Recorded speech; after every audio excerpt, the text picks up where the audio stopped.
Bíblia, vai abrindo ela aí no Salmo de número 96, por favor. Glória a Deus. E aleluia. Salmo 96. Oh, glória. Meu Deus. Se não abaixou teu celular, aproveita, abaixa o volume aí, aproveita agora. Caso você tenha esquecido, dá uma conferida aí no bicho. Está tudo bem? Glória a Deus e aleluia. Salmo de número 96, versículo de número 1. A gente vai ler até o versículo número 6. Amém? E a Bíblia diz assim, ó: cantai ao Senhor um cântico novo. Cantai ao Senhor todos os moradores da terra. Cantai ao Senhor, bendizei o seu nome, anunciai a sua salvação dia após dia. Anunciai entre as nações a sua glória, entre todos os povos as suas maravilhas. Pois grande é o Senhor e digno de louvor. É mais temível do que todos os deuses. 5.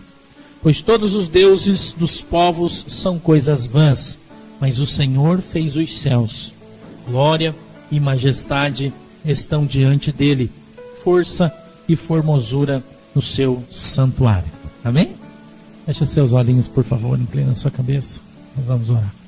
Querido Deus, em nome de Jesus, papai, eu peço que o Senhor possa dar para nós hoje um discernimento, um entendimento, Senhor, da tua palavra. Em nome de Jesus, meu Deus, eu peço que o Senhor possa nessa noite dar para nós a compreensão do teu evangelho, que ela possa entrar em nossos corações, nos alimentando e fazendo morada, em nome de Jesus. Amém e amém. O Salmo 96, ele foi escrito pelo rei Davi. Esse salmo, ele foi escrito por Davi quando ele trouxe a arca de novo para Israel. Quando Davi traz a arca e ela é posta no templo novamente, Davi então escreve esse salmo, o Salmo de número 96. E ele aqui diz que nós devemos louvar e bendizer ao Senhor, não é? Que nós devemos cantar um cântico novo para o Senhor. Porque a arca simbolizava um novo começo, um recomeço, se você preferir, para o povo de Deus, numa nova situação, numa nova circunstância, agora com o rei Davi reinando, Israel novamente unido, né? Estava separado, agora está todo unido debaixo do reino do rei Davi, está todo mundo sendo abençoado, está todo mundo feliz, e eles então cantam, eles então se alegram pelo que a arca significava para o povo de Israel. A gente sabe que a arca foi estabelecida na terra por Deus, que Deus conversou com Moisés sobre o monte e disse para ele: você vai fazer a arca de madeira de acácia, né? A gente conhece a história, e por dentro ela era toda forrada com uma lâmina de ouro única, né? Dentro da arca tinha a figura de 4 coisas, né? 4 rostos, né? Um em cada canto da arca, e a arca foi feita com o intuito de simbolizar a união entre o homem e Deus. A Bíblia diz que dentro da arca tinham 3 coisas, não é? A primeira coisa era o maná. Existia um recipiente com o maná, estava dentro da arca. A segunda coisa eram as tábuas, as 2 tábuas com os 10 mandamentos, né? 5 cada uma, eu acho, não sei, mas acho que sim. Estavam ali dentro também. E a vara, ou o cajado, se você preferir, do primeiro sumo sacerdote, o cara que foi estabelecido por Deus para governar o povo espiritualmente. Porque o governante do povo era o seu irmão Moisés. Mas espiritualmente falando, o sacerdote, o sumo sacerdote, o primeiro que foi estabelecido por Deus foi Arão. E a vara, o cajado que ele segurava, era um cajado de amendoeira, não é? E quando Deus estabeleceu ele como prova, ele colocou o seu cajado enterrado junto com outros, e cada um enterrou o seu cajado. E o cajado de Arão, que era um pau seco e sem vida, quando foi desenterrado, tinha brotado, tinha folhas e tinha também um fruto, uma amêndoa, né? A vara de amendoeira que brotou foi o sinal de Deus, que ele estava na vida de Arão, que Arão era o cara escolhido por Deus para ser então o sumo sacerdote do povo de Deus naquele tempo. A Bíblia diz então que estas 3 coisas não é? Elas estavam ali dentro da Arca do Testemunho, é assim que ela se chama, ou Arca da Aliança, se você preferir. Por que a Arca da Aliança? Porque foi a aliança que Deus fez com o povo de Israel, o estabelecendo como povo de Deus. Quando Deus estabelece esse povo como sendo eles o seu povo, então Deus faz esta agora aliança, e agora Israel não é, passou a ser Israel, antes era um povo sem eira e nem beira, né? Mas agora um povo que tinha o nome de Deus no seu próprio nome. Então, a Arca da Aliança, ela era estabelecida dessa maneira, ela ficava dentro do tabernáculo, né? Naquele tempo ainda não havia o templo, então ela ficava dentro do tabernáculo, que era uma barraca grande, talvez, acho que do tamanho dessa igreja, talvez um pouco mais curta, né? Mas ela dividida em duas partes, uma cortina no meio, a primeira parte onde ficava a porta, ali era um posto o incenso, né? Queimado o incenso ali do lado de fora, era o lugar chamado de lugar santo. Da cortina do meio para esse lado de cá, que aqui ficava uma parede, né, de barraca, que a tenda é uma barraca grande, ficava o lugar santo dos santos, onde ficava a Arca da Aliança. Nesse lugar, Moisés vinha para orar, né? Araão vinha também para orar a Deus, para sacrificar ali, trazer o sacrifício a Deus, os pães frescos, né? E ali naquele lugar, então, a arca estava posta. A arca, do seu lado direito e do seu lado esquerdo, ela tinha dois querubins. Os querubins tinham essas asas bem grandonas, que fazem mais ou menos assim, né? Essa circunferência. A ponta da asa tocava no chão e a outra ponta da asa, teoricamente, tocava no céu, simbolizando a ligação entre Deus e os homens. A arca era cheia de simbolismo. Ela tinha em cada canto uma argola, no qual deveriam ser postos os varais, para que ela fosse carregada, né? Devia ser carregada dessa maneira. E ali então foi estabelecido pelo Senhor essa relíquia.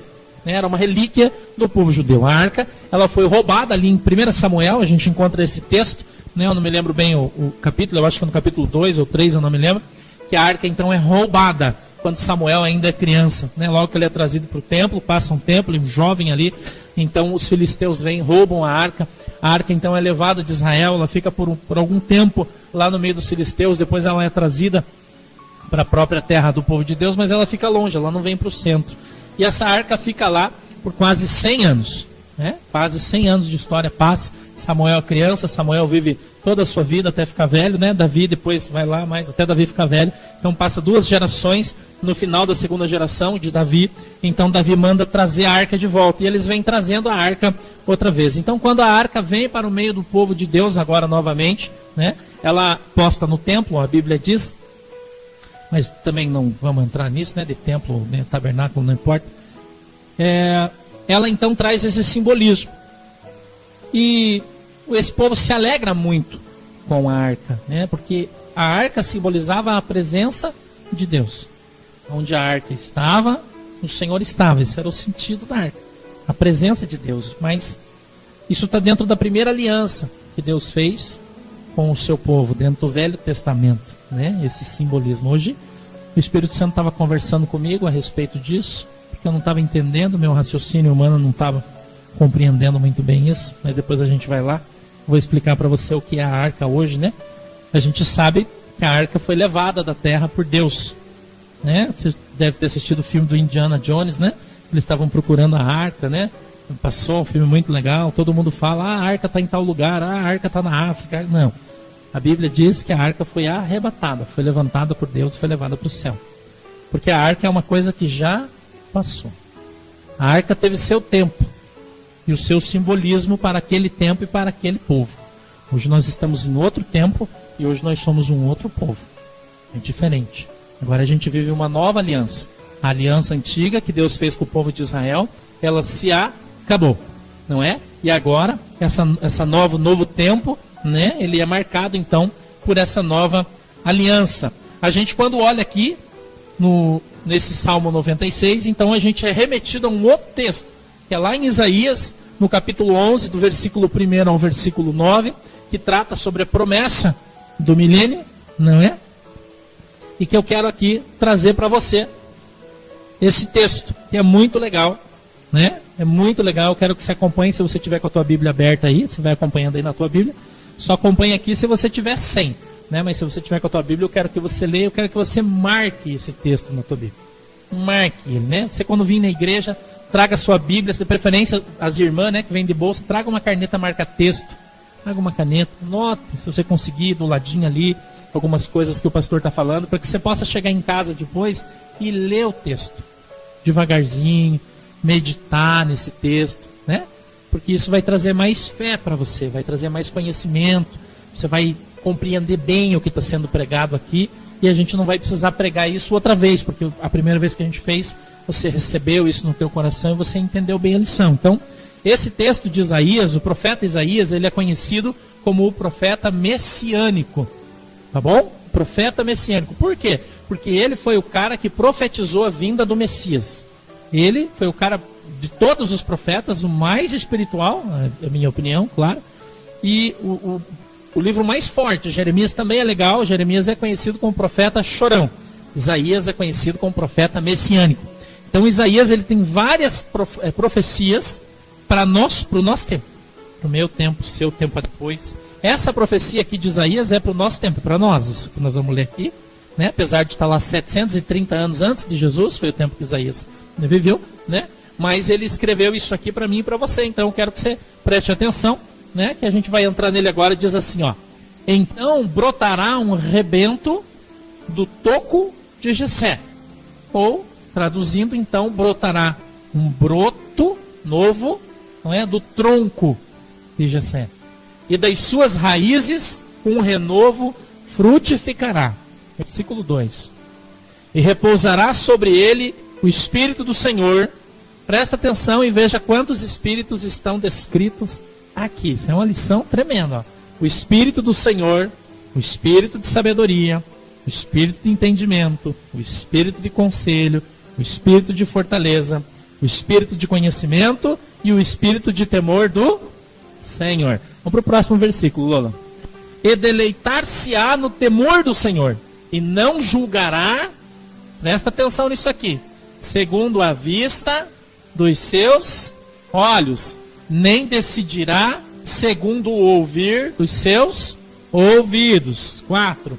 Mas julgará com justiça os pobres, e decidirá com equidade em defesa dos mansos da terra, e ferirá a terra com a vara da sua boca, e com o sopro dos seus lábios matará o ímpio. Versículo 5. A justiça será o cinto dos seus lombos, e a fidelidade o cinto dos seus rins. 6. Morará o lobo com o cordeiro, o leopardo com o cabrito se deitará, e o bezerro e o leão novo, e o animal cevado, que é a ovelha, o bichinho que você cria para engordar, né? Esse é o animal cevado, viverão juntos, e o menino pequeno os conduzirá. 7. A vaca e a ursa pastarão juntas, e as suas crias juntas se deitarão, e o leão comerá palha como o boi. 8. A criança de peito brincará sob a toca da áspide. A áspide é uma serpente, tá? E a desmamada meterá a mão na cova do basilisco. É uma outra serpente também de lá, mais venenosa que existe. 9. Não se fará mal nem dano algum em todo o seu santo monte, porque a terra se encherá do conhecimento do Senhor, como as águas cobrem o mar. Naquele dia, a raiz de Jessé será posta por estandarte dos povos, a qual recorrerão as nações gloriosas, que lhe serão a sua morada. Amém? E tá bom já, Lorena. Era só até o 9, a gente leu até o 10, não tem problema. Faltando 1 lá. Esse texto aqui, ele vem para complementar o Salmo 96 e para embasar aquilo que eu quero falar para você hoje. Esse texto é uma palavra profética de Isaías para nós. O que é que ele está falando aqui? Sobre o milênio pós-arrebatamento. Ele está falando aqui para mim e para você que brotará um rebento do tronco de Jessé, das suas raízes sairão. Quem é Jessé, irmão? Pai de Davi. Jessé é o pai de Davi. Jesus é comparado a Davi. E algumas vezes os irmãos gritam: Jesus, filho de Davi. Não fala assim? Cego de Jericó não gritou assim? Por que ele gritou, irmão? Porque Jesus está na árvore genealógica de Davi. Davi é um 7º patriarca antes de Jesus. Então, a gente quando olha isso aqui, a gente vê Jesus dentro da linhagem, vindo dentro da linhagem, porque é assim que a Bíblia diz que viria, não é? Questão de colocar para nós que, da mesma maneira que Jessé é o pai de Davi, ele estabelece aqui uma relação entre o homem e a árvore. Ele faz uma figura de linguagem entre o homem e a árvore. E ele está falando que mesmo que Jesus, que é a árvore, fosse cortada, da sua raiz, que ficaria, se levantaria um novo broto, uma nova árvore. O que ele está falando, irmão? Que Jesus ia morrer, mas ele ia ressuscitar. Olha que tremendo. Que Jesus, mesmo morto, mesmo que a árvore fosse cortada, caiu no chão, daquele tronco que ficou. Quem é o tronco, irmão? Jesus. Mas quem é o tronco? Quem é a raiz? A raiz é Deus. Então, da sua raiz, iria brotar então de Deus, iria Jesus renascer. Jesus renasce, e Isaías fala isso aqui de uma maneira bem clara, um renovo, e esse renovo ele ia frutificar. A árvore que morreu ia voltar a dar fruto. Coisa linda, né? Os frutos de Jesus somos eu e você. Nós somos os frutos de Jesus.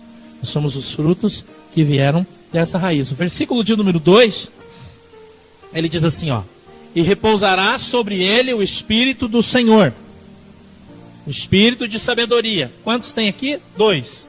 Espírito do entendimento. 3. Espírito de conselho. 4. Espírito de fortaleza. 5. Espírito de conhecimento. 6. E espírito de temor do Senhor. 7. Quantos espíritos existem? 7. Apocalipse 5 e 6 para mim, por favor. Olha que coisa linda, irmão. Nisto vi entre o trono, Apocalipse capítulo 5, versículo 6. Entre o trono, os 4 seres viventes, e no meio dos anciões um cordeiro em pé. Ele está falando de Jesus. Como havendo sido morto, e tinha 7 chifres. 7 olhos, que são os 7 Espíritos de Deus. Olha que coisa linda, irmão. Enviados por toda a terra. Olha que coisa, isso aqui é, irmão, isso aqui é Bíblia purinha. Olha que coisa mais linda. Volta no texto, Lola, por favor. Só para você saber que o que o teu pastor está falando aqui é um troço, irmão, é uma revelação do céu isso aqui. Os 7 Espíritos de Deus, que são representados por 7 dons espirituais. Na tradução mais antiga, uma outra Bíblia mais antiga que eu tenho, ele fala o dom de fortaleza, o dom de conselheiro, o dom de conhecimento, ter o dom de ter temor de Deus, porque quem dá esse dom para você é o Espírito Santo de Deus. Quantas pessoas, irmãos, que não tem sabedoria nenhuma? Por que ele não tem sabedoria? Porque ele falta isso aqui, ó. Quem é? O Espírito de sabedoria. Mas quem é que dá o Espírito de sabedoria para você? A Bíblia diz que você deve buscar e pedir de Deus os melhores dons. Se você não tem mais quer, peça e o Senhor te dará. Porque o Espírito é de Deus, ele não é meu, ele é de Deus e ele é para você também. Mas você precisa buscar. Eu tenho falado isso aqui sempre que venho ensinar vocês. Mateus 7 e 7. Pedir e dar-se-vos. Buscai e encontrarei. Batei e abrir-se-vos. Depende da tua busca para que haja esse encontro teu com o Espírito Santo de Deus. Se você ainda não recebeu, é porque há um tempo, caso já esteja buscando. Se você ainda não buscou, então você precisa buscar. Cada espírito desse, irmão, ou cada dom desse, você pode interpretar como você quiser, que está certo, tem uma função. O Espírito do Senhor, que é o primeiro, ele se revela no fruto que produz na sua personalidade. O Espírito Santo de Deus age na tua personalidade, fazendo com que você passe até a personalidade de Jesus, e assim comece a gerar frutos, e assim você reconhece quem? O Espírito Santo de Deus. Quem transforma você? O Espírito Santo. Quem muda teu comportamento? O Espírito Santo. Quem que deixou que você era muito bravo e agora você está bonzinho? O Espírito Santo. Que tinha a boca suja, agora tua boca está limpa? O Espírito Santo. Não é assim? Então o Espírito Santo de Deus é que produz esse fruto na sua vida. E você identifica ele, identifica o Espírito Santo de Deus na vida das pessoas pelos frutos do Espírito. Está lá em Gálatas. Não é assim? O amor, a benevolência, a esperança, a paz, são os frutos do Espírito. Então quando você encontra eles na vida das pessoas, você encontra o Espírito Santo de Deus. Quando você encontra uma pessoa que vive ainda a velha criatura, não é que vive na raiva, no roubo, no furto, na inveja, na idolatria, ele não tem o Espírito Santo de Deus, porque essas coisas não existem com o Espírito Santo de Deus. Quando ele entra, essas coisas saem. Então a gente consegue identificar isso, esses frutos espirituais, não é? E sabemos então que esta pessoa tem o Espírito Santo de Deus. Veja, o segundo Espírito é o Espírito de sabedoria. O que é que o Espírito de sabedoria faz em você? Como que você reconhece o Espírito de sabedoria? Tudo que esse discernimento que eu estou dando para vocês aqui está baseado no livro de Provérbios. No livro de Provérbios, depois se você quiser estudar ele, você vai encontrar tudo que eu estou te falando, está escrito lá, tá? Então está baseado lá esse mistério aqui. O Espírito de sabedoria tem o poder de discernir a natureza das coisas. Discernir, irmão. Você conseguir entender a natureza das coisas. De onde vem, quem é, sabedoria. Então você ter sabedoria, irmão, é porque você tem o Espírito Santo de Deus. Às vezes você pode não falar língua estranha ainda, né? Não fala nos mistérios. Mas você já tem a sabedoria de Deus. É porque o Espírito Santo de Deus já está com um dos dons na sua vida. Você ainda não tem o de línguas estranhas, mas você já tem o de sabedoria. O terceiro, olha que legal. O terceiro é do entendimento. Que significa o poder de diferenciar entre as coisas. Você consegue diferenciar as coisas, o que é de Deus, o que não é de Deus. O que é bom, o que é ruim. O que presta, o que não presta. Quem faz isso? O Espírito de... vamos ver? Entendimento. Tá bom? Vamos para o próximo então. O Espírito conselheiro, ou do conselho, se você preferir. Diz assim, o dom de formular conclusões certas. Por que irmão, que quando você tem esse dom, você pode se aconselhar com aquela pessoa, e a pessoa sempre vai te dar um bom conselho. Porque o Espírito Santo de Deus é o Espírito conselheiro. Ele vai te aconselhar a fazer sempre a coisa certa. Então isso também é um dom do Espírito Santo de Deus. Por isso que eu falo sempre que você não deve sair por aí se aconselhando com qualquer um. Tomar decisão sozinha, movida pelo seu coração. Eu senti de Deus, eu vou correr, vou fazer isso. Irmão, peça conselho antes. Antes, venha conversar com seu pastor. O pastor vai orar, né? Vai orar, vai pedir a Deus uma direção. Daí Deus vai falar que você pode e que você não pode. Mas eu senti de Deus, daí não deu certo, irmão.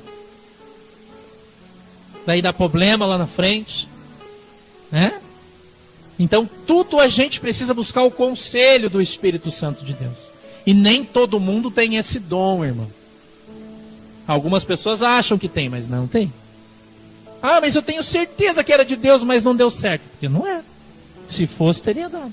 Que Deus nunca vai pôr você num barco furado. Vai? Não vai, irmão. Não vai. Deus não põe você em barco furado. Deus põe você num barco bom. Pastor, Deus mandou eu comprar aquele terreno ali que é uma bênção. Estava barato, o cara estava precisando, enforcado. Fui lá, comprei por 20% do preço. Isso é uma coisa de Deus? Aí quando você comprou, fez as coisas tudo certinho, legal, foi lá no cartório, não era do cara, era de outra pessoa, você levou um golpe. Achou que estava ganhando nas costas do cara, que o cara era um idiota, no fim idiota era você que comprou e perdeu. Falta de conselho de Deus. A Bíblia diz que a bênção de Deus não traz o quê? Dor. Quando você faz um negócio e só te incomoda, só te traz problema, é porque aquilo não era a vontade de Deus, era a sua vontade. Você quis, você achou que era, você pensou que era de Deus, porém, você foi enganado por você mesmo. Por falta deste Espírito, irmão. Quem faz isso é o Espírito Santo de Deus e está dentro dos dons aqui também do Espírito Santo de Deus. O próximo, irmão, é o Espírito de fortaleza. Olha que legal isso aqui. A energia necessária de pôr em prática as conclusões. É você ter capacidade e força para você pôr em prática todo o resto. A sabedoria, o conhecimento, o conselho. Para você colocar tudo isso em prática na tua vida, você precisa ter o dom da fortaleza. O espírito da fortaleza. Você tem que ser forte. Você tem que ter atitude quando precisa ter. Quando você precisa tomar uma decisão. Talvez as pessoas não gostem do que você vai decidir. Talvez outras pessoas não aceitem o que você vai decidir, porém você está dentro dessa direção de Deus e você toma a decisão. E você tem que ter força para fazer isso, senão você não consegue. Não, o conselho dos ímpios leva você. A roda dos escarnecedores tira você da presença de Deus. Porque Deus você começa a ouvir todo mundo e para de ouvir o que Deus está falando. Quando você começar a escutar as pessoas, irmão, em demasia, eu sei que a Bíblia diz que na multidão de conselhos há sabedoria. Bênção de Deus. Mas na multidão de conselhos de pessoas que são de Jesus. Não de pessoas que não são de Jesus. Né? Porque daí você ouve a voz de Deus. Eu tenho visto algumas coisas acontecer, por exemplo. As pessoas pedem para o pastor ir na casa dela orar. Não são pessoas que estão na igreja, são pessoas que vêm e que vão embora, estão doentes, eu estou com um problema, e elas aparecem na igreja. Em Curitiba tem acontecido bastante. De outras igrejas, da igreja batista, presbiteriana, aconteceu por esses tempos algumas pessoas. A pessoa vem lá no fundo do poço, você levanta, ora, né, faz a libertação, a pessoa levanta, quando ela está boa, ela vai embora. Isso, infelizmente, é comum, né? Porque as pessoas, elas precisam só daquele momento de Jesus. Depois delas não precisam mais. Elas já vão embora, porque elas já estão boas, né? Mas a tendência lá na frente é a coisa encrespar de novo. Né? Deus queira que Ele tenha misericórdia de ajudar outra vez, porque nem sempre Ele faz isso. Porque a gente toma uma atitude movida pelo nosso coração. Desejo, o pastor falou para você não casar com o cara, daí você vai lá, é um exemplo que eu estou dando bobo aqui, mas né, tem a ver. E daí vai lá, todas as pessoas que gostam daquela pessoa dizem, não, casa, o cara é bom, não, o cara não. O pastor deve ter comido demais de noite, daí ele estava com a barriga cheia. Não, nada a ver. Deus não fala essas coisas, pode casar. E casa e se ferra. Teve uma vida miserável, desgraçada, não é? E lá na frente tem que se separar, gera um malefício para todo mundo, porque ao invés de ouvir a voz de um homem de Deus ou de uma mulher de Deus, ele preferiu ouvir os conselhos dos ímpios. Então isso é uma coisa que a gente precisa aprender. O Espírito Santo, quando ele fala uma coisa para você, ele está te alertando. E nem sempre você vai conseguir ver o que ele está te falando. Nem sempre as pessoas vão conseguir enxergar o dia de amanhã. Quem vê isso é só Deus. Deus sabe o que vai acontecer lá. Como Deus sabe o que aconteceu lá atrás. Então, quando Deus está te orientando a tomar uma posição, você deve ouvir e obedecer. Por isso existem esses dons aqui. Para aqueles que são de Deus, eles têm esse dom, né, esses dons, para justamente orientar a mim e a você para que a gente tome decisões corretas. Não ache você que às vezes o pastor não pede para alguém orar. Eu também peço. Às vezes, quando eu estou na dúvida, alguma coisa que envolve a minha vida pessoal, particular, não é, o meu coração está envolvido, então eu ligo para uma pessoa estranha, que eu conheço, mas que não vive comigo, não sabe da minha vida, né, que eu sei que é de Jesus, e peço para a pessoa orar. Eu digo, olha, eu preciso tomar uma decisão na minha vida, eu quero, por favor, que você me ajude em oração, e aquilo que Deus te falava, você me fala. E passa um dia, a pessoa entra em contato comigo e diz, ó, Deus falou para mim que é assim. Eu faço isso. Faço isso. Eu ouço o que aquela pessoa falou, daí eu vou orar a Deus e peço para Deus me dar uma confirmação se aquilo de fato veio de Deus. E aí o Senhor fala comigo, me dá um sonho, usa alguém para falar comigo, beleza, é Deus puro na terra. Eu vou e faço. Isso eu estou falando de mim. E tem bastante gente aqui que sente no coração, sai correndo e faz. Cuidado, pode ser um laço para a sua vida. Não é? Porque a Bíblia diz que o nosso coração é o que? Um bom conselheiro? Não, ela diz que o coração do crente é enganoso, engana você. Por isso que a gente tem que fazer as coisas movido pelo Espírito Santo, não pela vontade do nosso coração. Já disse para vocês que se você fosse no que eu acho, todo mundo torcia para o Atlético, né?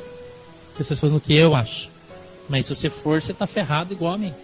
Né? Se fosse no que o Jeff acha, você torcia para o Coxa. Se no que o Vila acha, você era corintiano.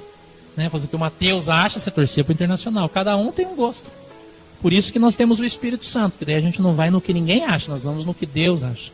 Quando Deus nos orienta, Então a gente vai e faz aquilo, porque ali nós temos convicção que vai dar certo, que vai ser bênção para a nossa vida.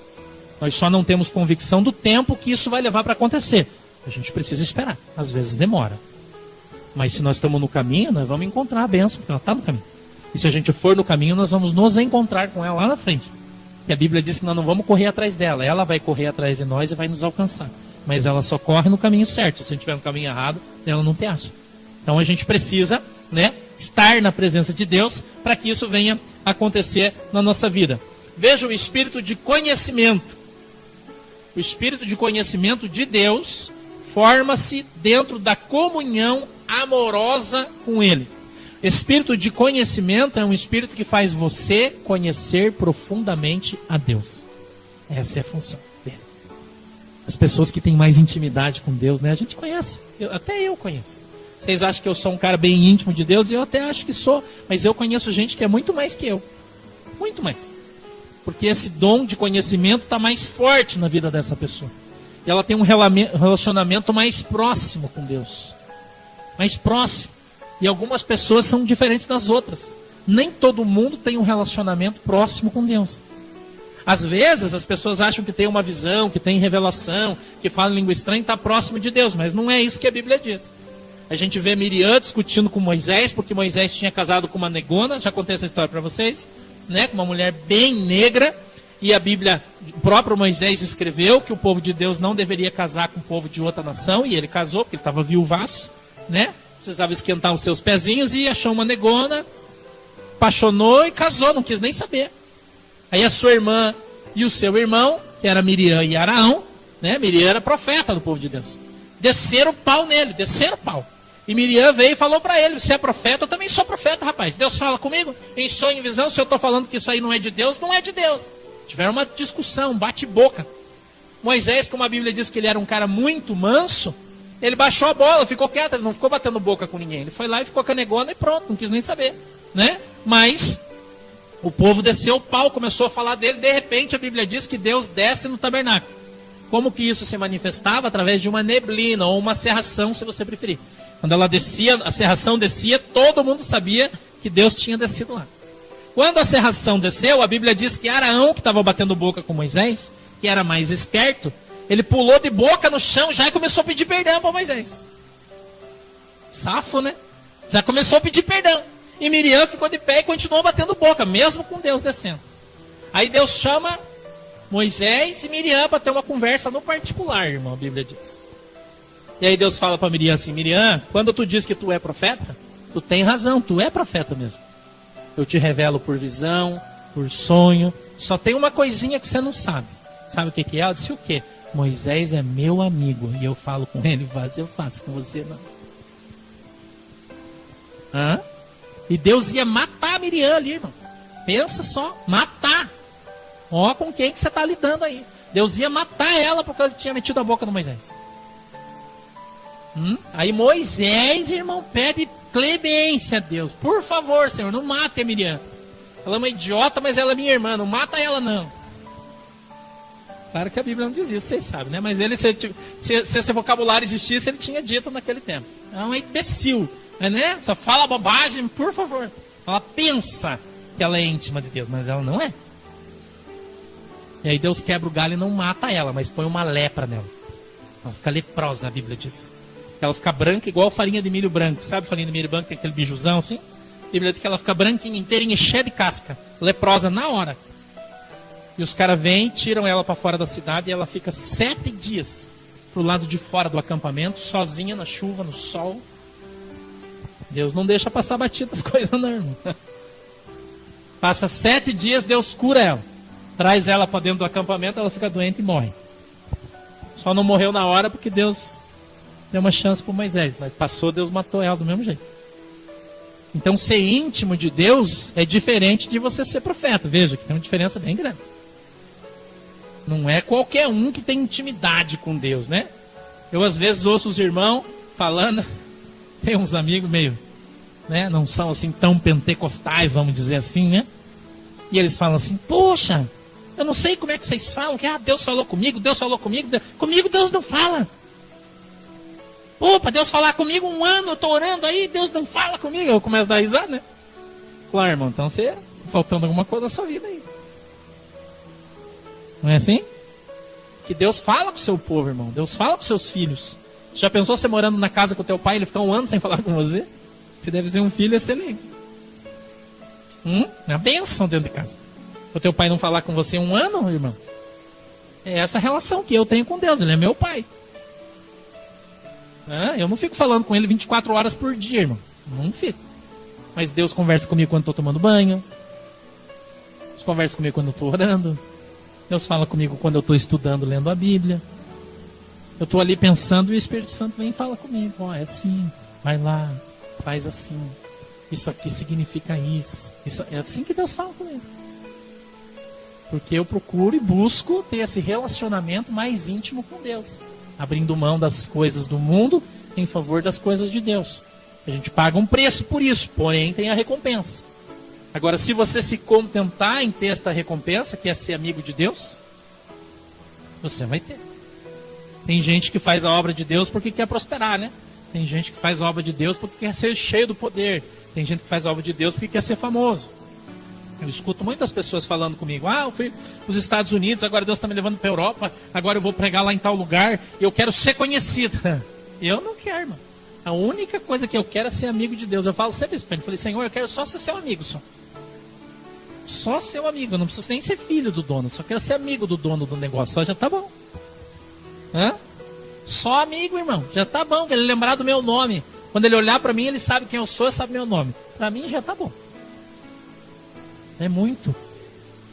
A gente não merece nem isso. Tem pessoas que não se contentam com isso, em ter Deus na sua vida. Eles querem ter coisas, né? Querem ter coisas que os outros têm, querem ter, enfim. Um monte de gente que é assim. Mas quando você aprender que o maior tesouro que existe na terra é você ser amigo de Deus, irmão, quando você conseguir entender isso, você está pronto para ser salvo. Você está pronto para ser salvo. Quando você chegar nesse entendimento, que o maior tesouro que existe na vida de uma pessoa é ser amigo de Jesus. É ser teu Espírito Santo, é ser teu parceiro, irmão, teu chapa, que fala com você quando você está correndo, fala com você quando você está deitado, fala com você em qualquer lugar, teu amigo. Teu parceiro, que você pode conversar, que ele não tem vergonha de você, que ele ama você do jeito que você é. Teu amigo, teu parceiro. Não importa se você está sujo, se você está fedido, não interessa, ele ama você sim. Porque ele é teu amigo. Esse é o relacionamento que você tem que ter com o Espírito Santo. Precisa ter. Então esse dom, ele faz toda a diferença na vida do crente. Dom do conhecimento. E aí, a gente tem o último, que é o temor do Senhor. Né? Que é o espírito e de temor do Senhor. Você passa então a ter temor de Deus. Que é uma coisa que eu tenho muito. Tem gente que não dá muita bola, né? Faz as coisas e acha que não dá nada.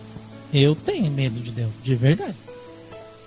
De verdade. E não é de morrer, não. Não acho que eu tenho medo de morrer, porque eu nunca tive, não tenho. Falo para Deus, se ele quisesse me matar logo, para mim ir embora de uma vez, eu estava feliz. Né? Falo isso e é de verdade. Mas é temor, irmão. É de não querer, sabe, magoar o Senhor, dele ficar bravo comigo por uma coisa errada que eu estou fazendo. De ficar magoado comigo. Acreditou tanto em mim, apostou tanto em mim. Né?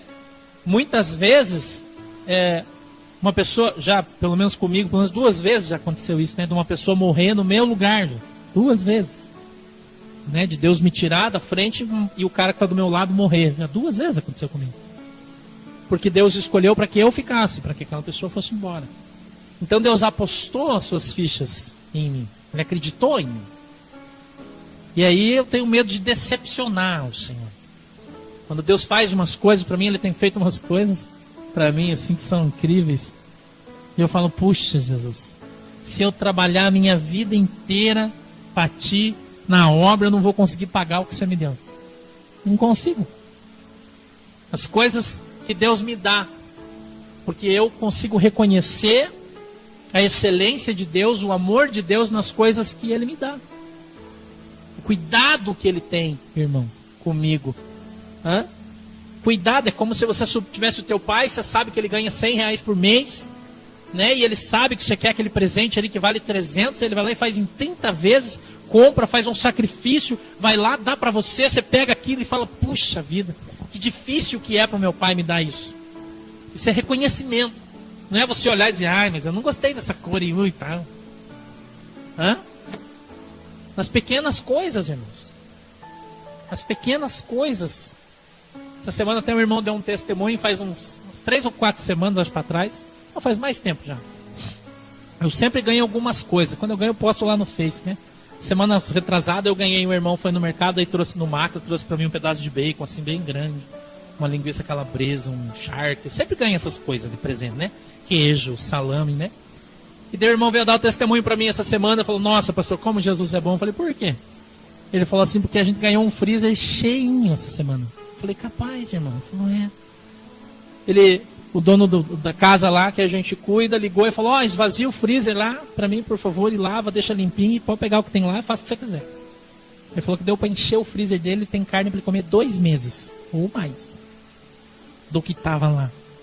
E ele disse que quando ele olhou aquela abundância, que ele achou que tinha um pouquinho de coisa, estava cheio, ele falou, o Espírito Santo falou para ele assim, quem semeia, colhe. Quem semeia, colhe. O poder de você semear, como eu tenho ensinado sempre vocês. E vocês sabem que se tem alguém que semeia aqui, sou eu, né? Eu semeio bastante. Faço tudo que eu posso. Então a gente precisa ter esse temor de Deus. E quando você tem temor, você faz as coisas para Deus. Você não faz as coisas para as pessoas.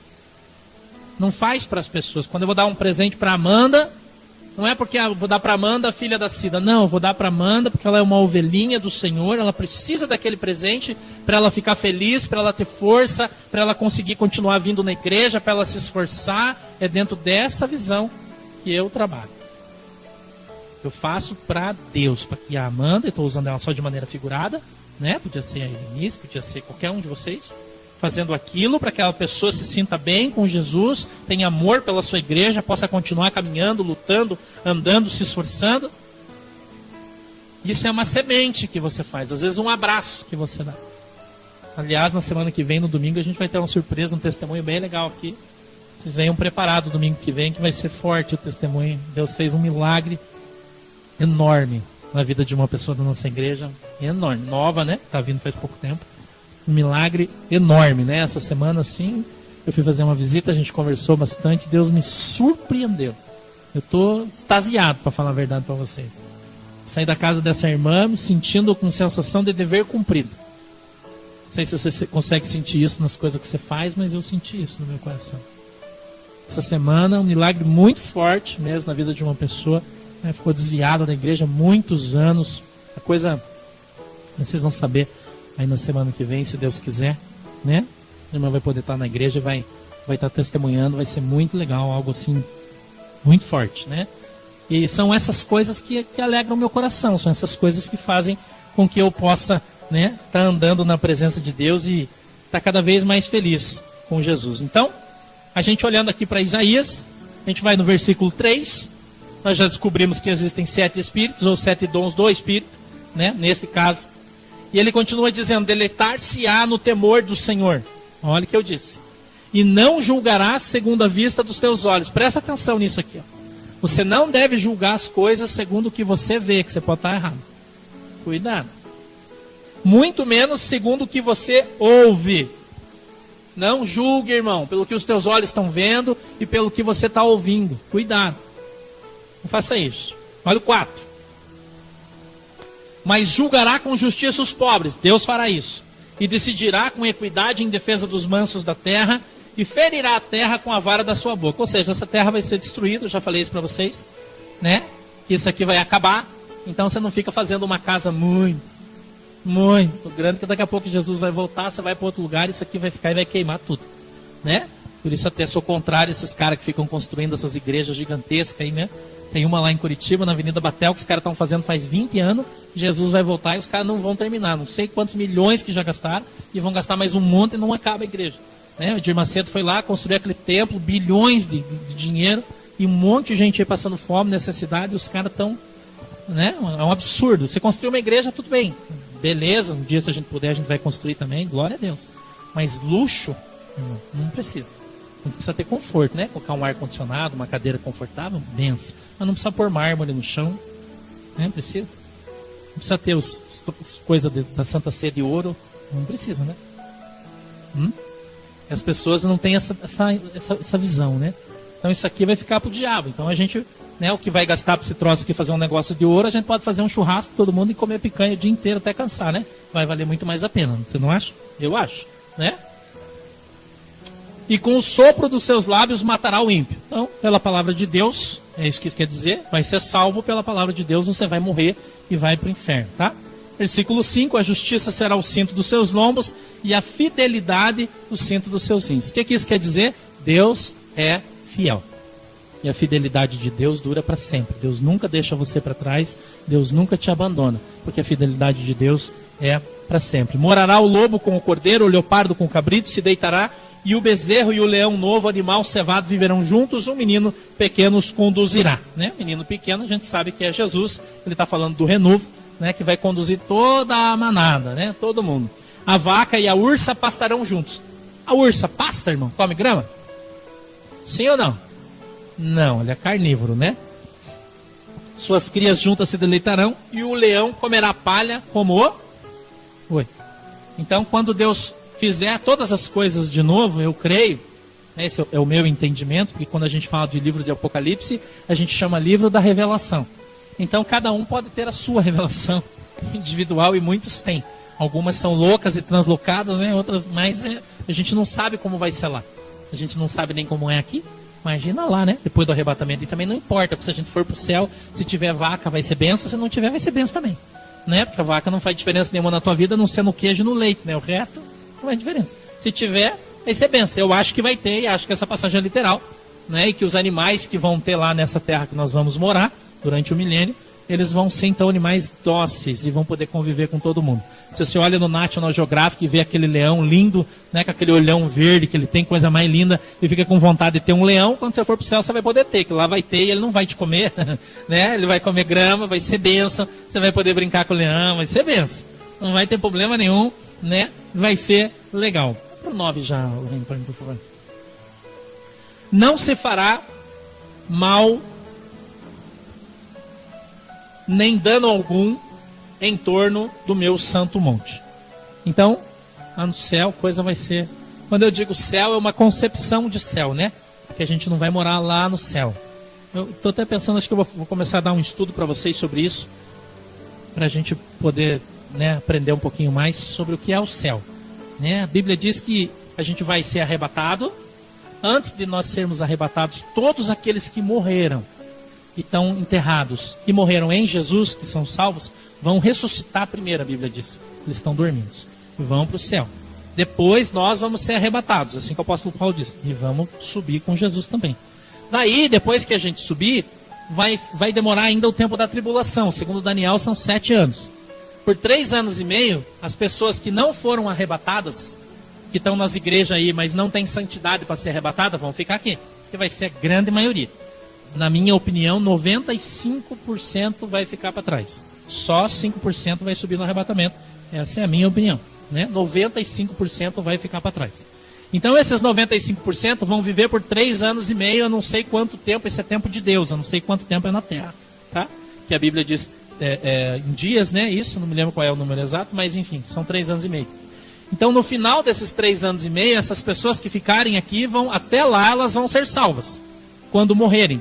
Então só vai ser salva se morrer assassinado pelo testemunho de Cristo. Você está vendo o que está acontecendo na África, que os caras estão matando os crentes, que o Estado Islâmico está fazendo com os crentes? Isso está na Bíblia, gente. Isso já é sinal da volta de Jesus.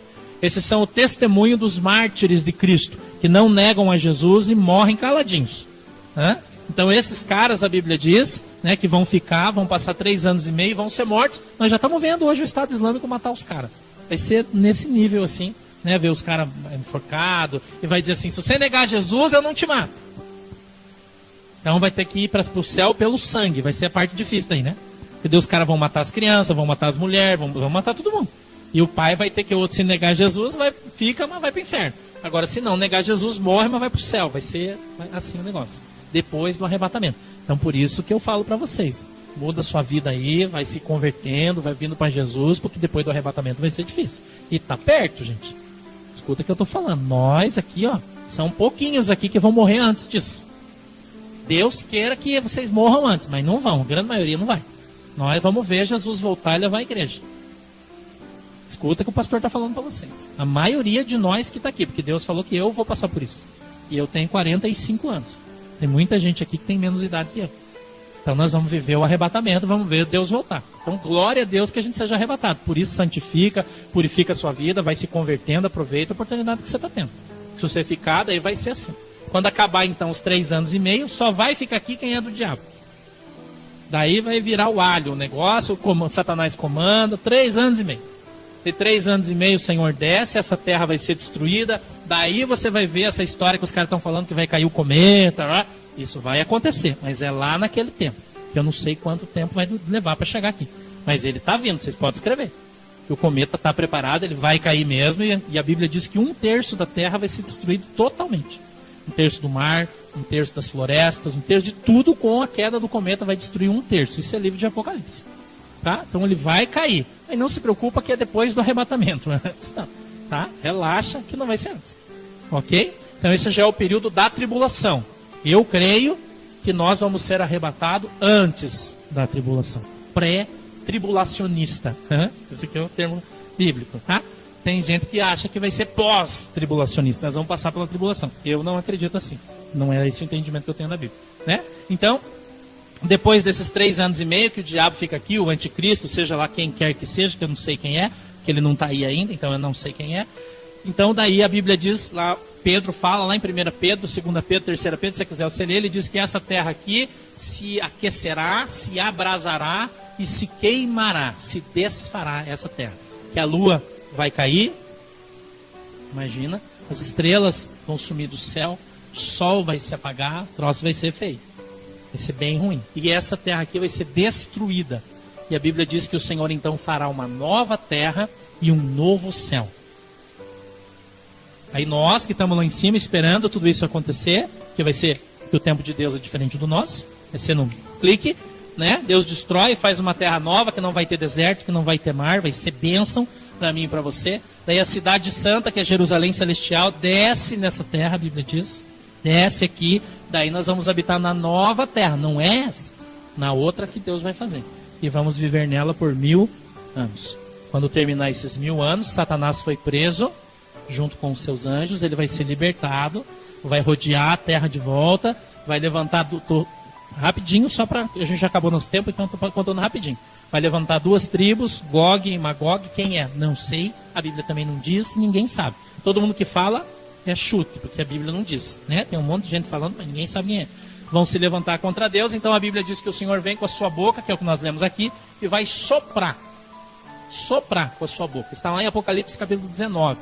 A Bíblia diz que na sua coxa direita vai estar escrito Rei dos Reis e Senhor dos Senhores. O que é uma inscrição na perna? Uma tatuagem. Tá? Então, de novo, eu vou falar que tatuagem não é pecado, né? Não estou dizendo para você sair aí fazendo tatuagem, né? Mas se você quiser e for uma coisa sem importância, não tem problema, não é pecado, né? Você que dor, né? Eu encaro, eu não quero. Mas tá bom, tem gente que gosta, né? Beleza. Então, aí Jesus destruiu todo mundo, daí é que a gente vai viver para sempre na eternidade. Aí a Bíblia diz que o Senhor vai jogar o diabo e os seus anjos no lago de fogo, e dentro do lago do fogo vai o inferno junto. Ele vai jogar tudo isso. Quem está lá no inferno, vai jogar dentro do lago de fogo enxofre para sempre. Daí, acabou. Nós vamos para o céu definitivamente, daí sim, e vamos viver em paz pro resto da vida. Tá bom? Uma explanação rapidinha, né? Porque eu queria que você entendesse isso. Então saiba, né, que Jesus está voltando, que nós vamos para o céu, né? Para a glória de Deus, em nome de Jesus. Põe em Jó para mim, capítulo 14, versículo 7, para a gente acabar. Eu quero só ler isso aqui para você. Que também foi uma palavra profética, né? Que trata do mesmo assunto e diz assim, ó. Porque há esperança para a árvore, que, se for cortada, ainda torna a brotar. E que não cessam os seus renovos. 8. Ainda que envelheça sua raiz na terra e morra o seu tronco no pó. 9. Contudo, ao cheiro das águas brotará e lançará ramos como uma planta nova. Ainda há esperança. A nossa esperança hoje é Jesus. Na primeira aliança, na arca, o que é que tinha lá? Tinha o maná. E o maná era para testemunho do povo de Israel. Mas nós temos Jesus. E Jesus é o pão da vida. Na arca existiam as tábuas dos 10 mandamentos, na primeira aliança. Na segunda, nós temos Jesus. E Jesus é a palavra de Deus que está escrita dentro do nosso coração. Nós não precisamos mais das tábuas da lei. Lá dentro da arca estava a vara de Araão. Mas Jesus, a vara, que significa conduzir as ovelhas, a vara do pastor. Mas Jesus, ele é o bom pastor. Ele é o nosso pastor. E hoje Jesus é a nossa arca. É através de Jesus que nós temos uma ligação com Deus e com o céu. E todas as coisas que estavam dentro da arca estão hoje contidas em Jesus Cristo de Nazaré. E eu e você o temos como nosso Deus tão poderoso e tremendo que criou o céu e a terra e nos dá a capacidade de sermos feitos filho de Deus pelo seu sangue. Amém? Vamos ficar de pé para a gente orar então, por favor. Feche os seus olhos. Inclina a sua cabeça.